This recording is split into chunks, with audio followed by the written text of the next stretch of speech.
এগুলো কি ঘেরের নাকি এমনি? এই ঘেরের মাছ নাকি? পুকুরে থাকে না?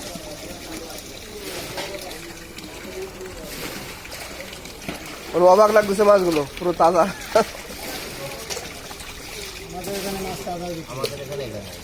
আমি এইভাবে মাছ বেশি কথা দেখি না বুঝছেন।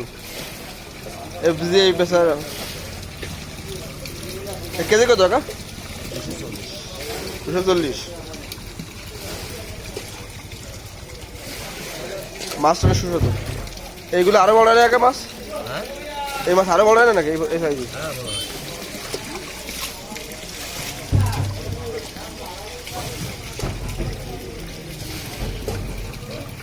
কয়েক হাজার মাছ হয়ে যাবে।